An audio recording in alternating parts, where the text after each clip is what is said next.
Welcome to the Dan Diet, where we are losing 25 pounds in 2 months.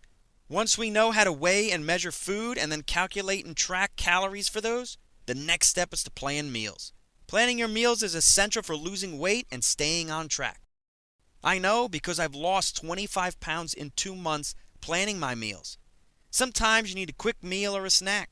Maybe you're getting home late and you're hungry and don't feel like cooking. But since you need food, your next instinct is to go to McDonald's. Probably not a good idea. When you're hungry, you can't focus, and trying to plan a meal then doesn't always work out. The idea is to keep meals quick, simple, and low calorie. In a previous video, we went over how to calculate and track calories. This involved weighing and measuring food. Weighing your food and then pre-packaging it is a great way to prepare meals for the week. It also ensures that you'll never go over your calorie limit because each meal is already prepared. Preparing your meals for the week can be broken out into 3 simple steps: plan, cook, package. Planning starts by figuring out what you're going to cook. Make sure you have the ingredients. Do you have it, or do you need to go buy it? You may need to take a trip to the store. Keep it simple by only cooking a main dish and side dish. Don't plan a 5-course meal. If you get bored of the same meal, cook a few other meals that you can mix and match. I've discovered that 2 to 3 different meals is more than enough. What day are you going to cook it? Planning the cook day in advance lets you know when you need to start defrosting or marinating food, as well as when to go to the grocery store. How long will it take to cook? Using a slow cooker could take hours, but cooking on the grill could take only a few minutes, so make sure you have enough time to cook. Now that the food is cooked, it's time to package the food up for the week. You can cut the food up first or package it in segments. I prefer to cut it up first because then I only need to reheat it before eating. Part of the packaging process is weighing or measuring the food. I'll stop adding food when I get to a certain weight or when I've put enough food for me to eat in the container. Whichever you do, make sure you don't go over your daily calorie limit. Now on the container, we'll write the contents, size, and calories for the food in the container. If you plan to put the main dish and side dish in one container, weigh them separately. It's only after you've calculated the size and calories that you can mix them together.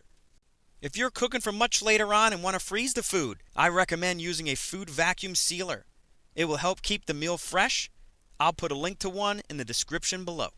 To make everything easier, I'll cook a big meal on Sunday for dinner and use the leftovers as my food for the week. This feels like less work because I'm actually getting to eat the meal I'm cooking immediately after. It also saves me time because I cook the food for the week in one day. I'll measure the food out and put it in containers. Once I weigh the food, I label every container with the calories and servings, so when I want to eat, I just grab a container and open it or bring it to work for lunch. I'll do this for my main dish, my side dish, and I'll get some snacks ready. Here, my main meal is 5 ounces of London broil with a side dish of 1 cup of white rice, and I have a snack of 3.7 ounces of strawberries. I may or may not eat the snack. If I don't eat the snack, I'll save it for the next day. I recommend planning an entire day's food 1 day in advance. This helps you stay on track and ensures you never go over your calorie limit. If you're unsure of how many total calories you should eat per meal, then try this trick. First, figure out how many meals you eat per day. Then, take your calorie limit per day and divide that by the number of meals you want to eat for the day plus 1. You are adding the plus 1 to factor in buffer and snacks, which helps you ensure that you don't go over your daily calorie limit. So if your daily calorie limit is 1,600 calories and we want to eat 3 meals per day, we divide 1,600 by 4, which comes out to 400 calories per meal, which includes the total for the main dish and the side dish. From here, we can play around and figure out what to eat to get around 400 calories per meal. Maybe you want more side dish than main meal, or vice versa. One trick I like to do is to skip a full breakfast meal and eat a snack in its place. Eating a snack for breakfast that may only be 40 calories is much better than eating a 400-calorie breakfast. Plus, it allows more calories for my lunch and dinner meals. Does this seem like too much time? It's really not when you start doing it. It's also easier and faster than working out or going to the gym. If you're already used to packing your lunch, it's the same thing, only you are spending an extra minute weighing and measuring food. I'm interested to know if you already bring your own lunch to work. In the upper right, a survey will appear. Go ahead and take that survey and let me know if you normally bring your own lunch to work. Here's a bonus tip for packaging your food. Package food for work that can be used as leftovers and can be reheated with a microwave or doesn't need reheating and are simple. Save the more complicated or fresh meals for home.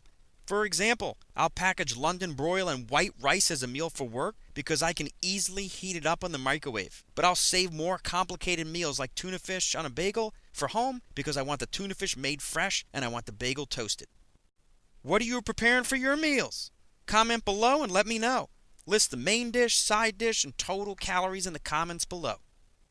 Thanks for watching, and I'll see you in the next episode of The Dan Diet. If you like this video, give it a thumbs up. Don't forget to subscribe and click the bell to be notified for when I post a new video, which is usually every Monday. On your screen will be links to other videos, and I'll put links to those videos in the description field below. Be sure to leave any questions you have in the comments. If there's a video you want me to make, put it in the comments as well. Keep losing that weight.